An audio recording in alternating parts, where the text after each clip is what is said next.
Okay, so today's story, it's pretty gnarly. Let me tell you about it. Wow. So it's the early 1980s, and we're in a little town in Idaho, and it's called Ruby Ridge. Sound familiar? Maybe it does. And a new family has just moved into town. They're the Weavers. So Vicky and Randy Weaver, they were starting over in life. They had sold everything they owned, and they had built a cabin in Ruby Ridge because they were like committed to learning how to live the quote unquote simple life. But it wasn't because they were sick of technology or just wanting to simplify their life. Vicky and Randy, they were what you would call doomsday preppers. I'm like hesitant to say that because there's some good doomsday preppers who like mind their own business, do their own thing, and like, you know, mean no harm.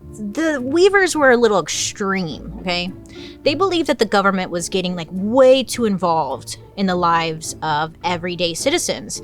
And because of that, the end of the world was like just around the corner. So they had to pack up, stock up, and move somewhere where like they could live off the land. So Randy especially believed that there were spies for the government everywhere. Oh yes.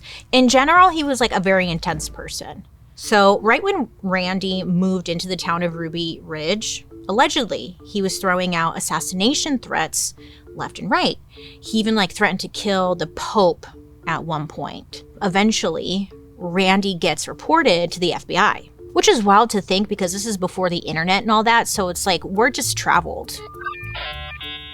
Wild. It's wild to think, I don't know. But the FBI opened an investigation, and they decided that their best approach would be to send an undercover informant to befriend Randy. So this informant ends up moving to Ruby Ridge, where he and Randy become friends. I know, imagine thinking like, oh my God, I just got a brand new best friend and we're like hanging out, braiding each other's hair, having fun.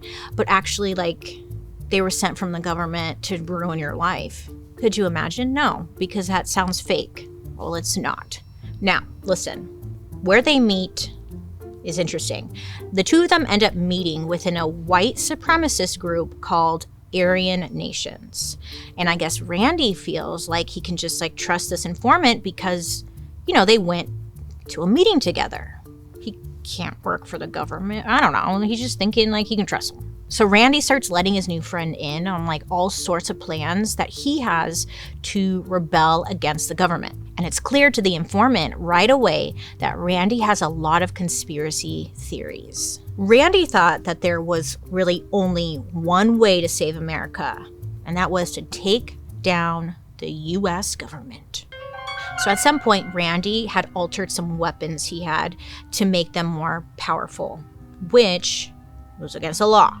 And Randy ends up giving some of those illegal weapons to his new best friend, the informant. Now, the informant turned around and reported him to the Bureau of Alcohol, Tobacco, Firearms, and Explosives. ATF for short, way easier.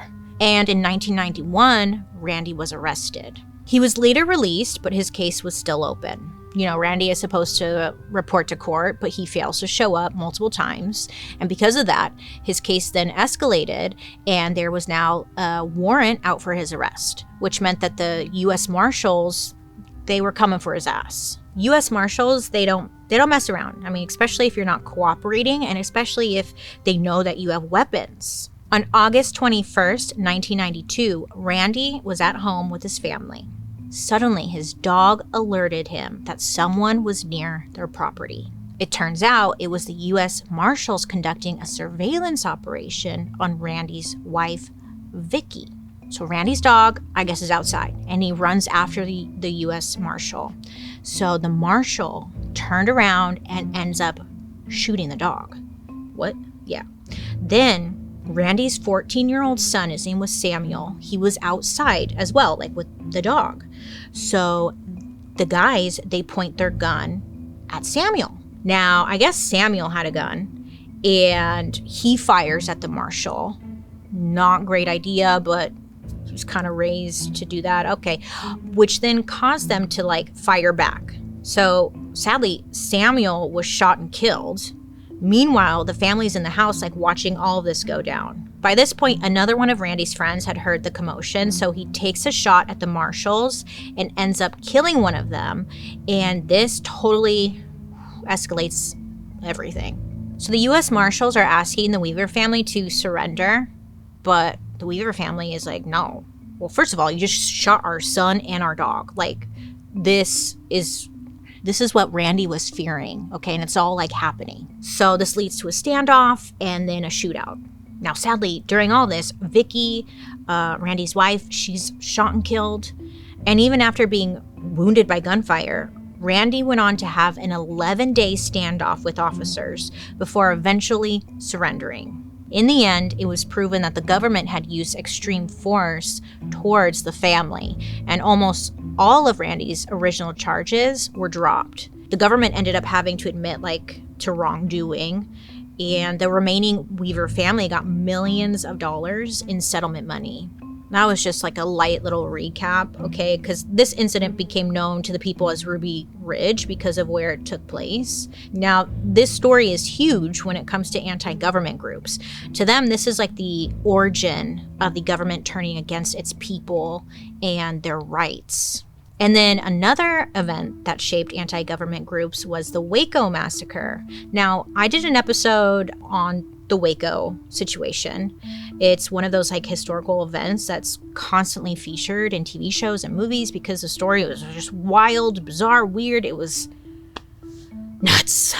Essentially, it was this huge standoff between a religious extremist group and the FBI. And just like with Ruby Ridge, there were rumors that there were altered weapons being traded and sold and blah, blah, blah, which meant the ATF had to get involved. It was a whole situation. This standoff had lasted for over 51 days. And when all of this was said and done, it was discovered that 75 people, including many children, had died.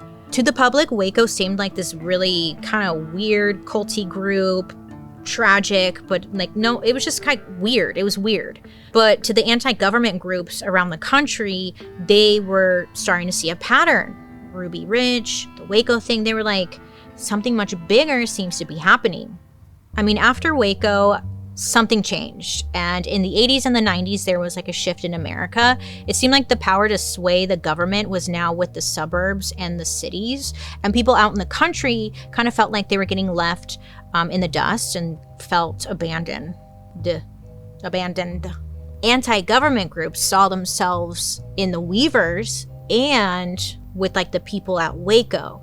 And they're starting to believe that they're being attacked by the government, right? After what they just saw, they're like, oh crap, this means anyone could be a target. Therefore, we are a target. So then a new group of people start to emerge, mini militias, essentially, or armed citizens banding together to take a stand against the government. And they believed that they needed to use weapons and violence to do it. So by 1995, there were militia groups in 36 states out of 50. And, this idea really clicked with some people. A lot of people wanted to join the militia any way they could.